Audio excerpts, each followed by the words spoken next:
안녕하세요. 이 시간에는 주께서 성경을 왜 주셨느냐, 주신 본래 의도가 무엇이냐, 성경을 어떻게 사용해야 하느냐 하는 것을 말씀드리겠습니다.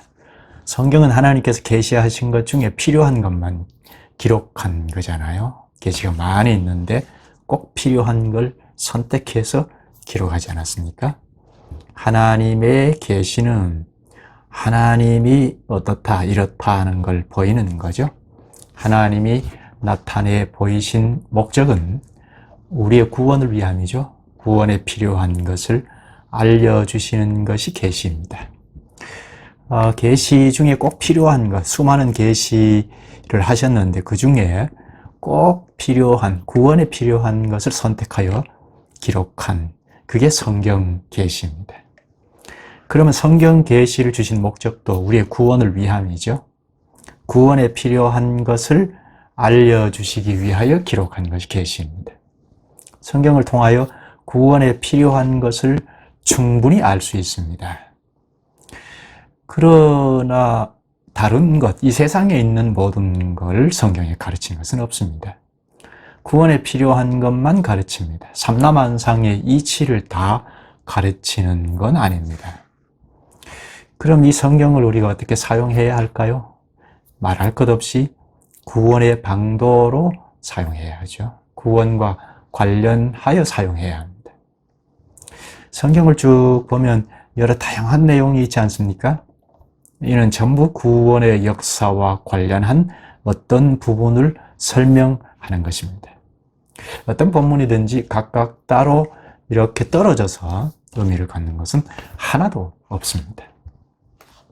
그러면 성경을 사용할 때 우리가 각각 따로 떨어진 걸로 쓰면 잘못된 거죠. 구원과 관계가 있어야죠. 구원과 유기적인 관계가 없으면 성경을 잘못 쓰는 것입니다. 그저 이용하는 것밖에 안 되죠. 본의 아니게 이용하는 경우가 참 많이 있습니다. 요한복음 5장 39절에 보면 너희가 성경에서 영생을 얻는 줄 생각하고 성경을 연구하거니와 이 성경이 곧 내게 대하여 그리스도에 대하여 증언하는 것이니라 합니다. 성경을 배울 때 연구할 때 영생을 얻는 줄 생각하고 연구하라. 예수님이 말씀하신 거죠. 이 성경은 곧 내게 대하여 증언하는 것이니라 하십니다. 성경 말씀은 그리스도를 증언하는 것입니다. 여기 성경은 물론 구약 성경을 가리키는데 신약 성경도 마찬가지입니다. 영생을 얻는 줄 생각하고 연구하라. 여기 영생은 다른 말로 천국입니다.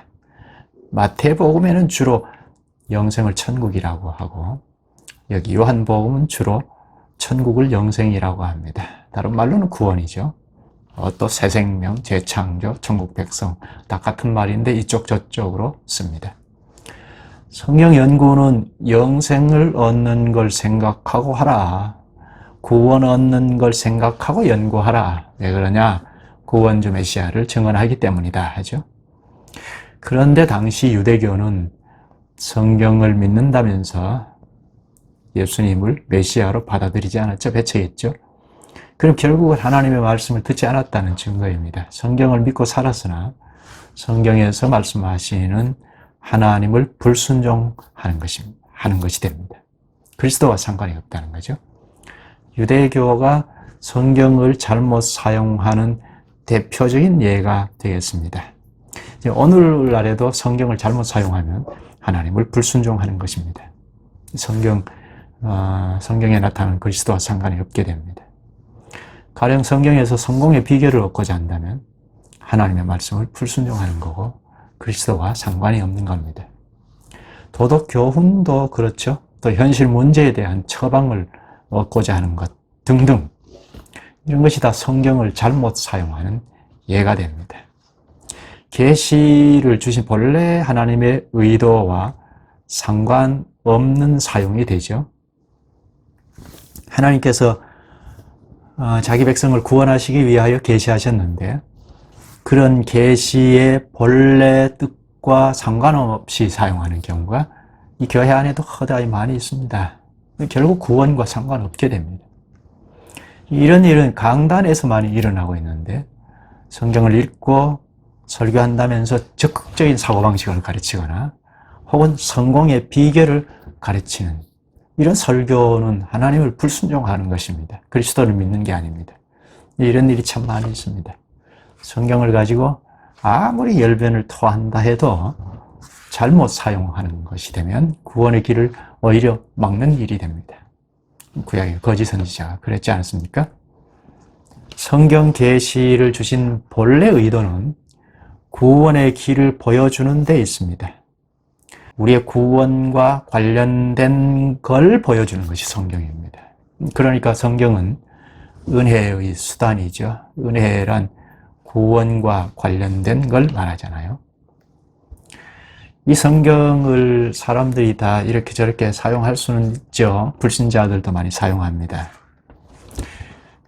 이용하는 건데요. 가령 성경을 어떤 종교적인 지식이나 기독교면 기독교에 대한 지식을 얻고자 하는 것, 또 도덕군자들처럼 자기 도덕을 쌓는데 쓰거나 또 사회 윤리를 위해 이용할 수도 있죠. 서양 사회가 그렇죠. 그 사회나 문화를 나타낼 때 성경을 잘 이용합니다. 또 학문에서 이용하는데요.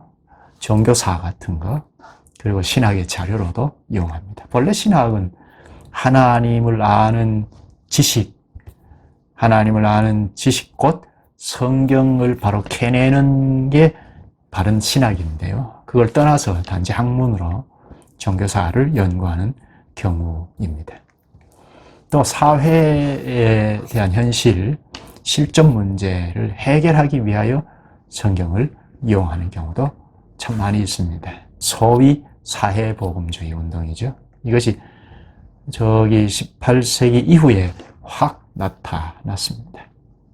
해방신학을 한 사람들이 많이 부추겼습니다. 또 특히 이 문제는 참 우리가 심각하게 생각해야 하는데요. 자기 종교를 지키고자 이 성경을 이용하는 경우입니다. 대표로 유대주의자들인데 기독교로 발생이 된 예루살렘 교회를 보면 처음에는 힘차게 서지 않았습니까? 그런데 행진하면서 점점 유대주의를 벗어나야 하는데 오히려 그렇지 못하여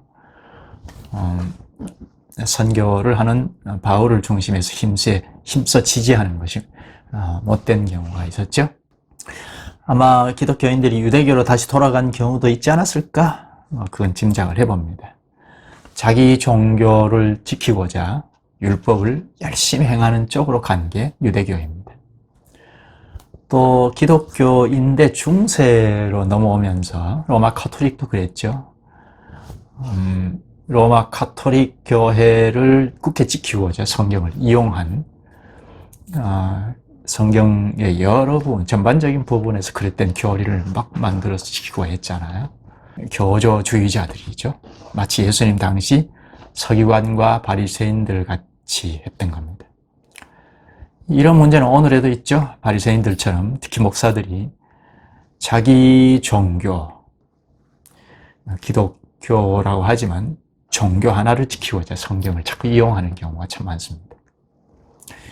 성경이 일반 은혜를 주는 건 틀림없습니다. 많은 혜택을 줍니다. 그러나 하나님의 말씀이 작용되는 건 아닙니다. 본래 의도는 아닙니다. 성경을 주신 목적은 하나님을 자꾸 알려서 구원하려는 데 있습니다. 성경의 중심 내용이 구원이죠.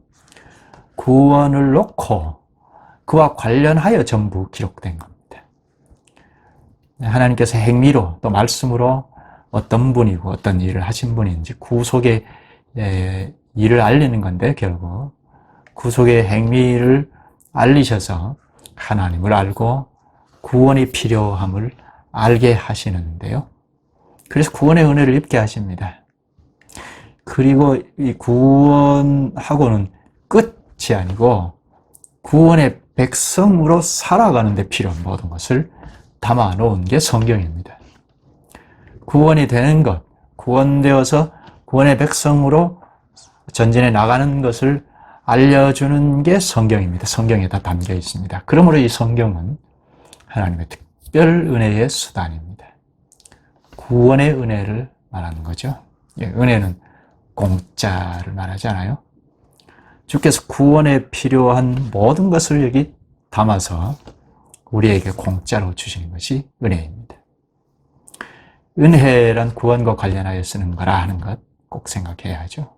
구원할 때에는 구원받는 것만이 아니고 구원을 이루어가는 현실, 우리가 구원받았다 하면 그냥 종결된 것이 아니잖아요. 이제 시작인데 이 구원이 자꾸자꾸 이루어가는, 계속해서 구원의 백성으로 살아가는데 하나님을 아는 지식을 제공하는, 이게 성경입니다.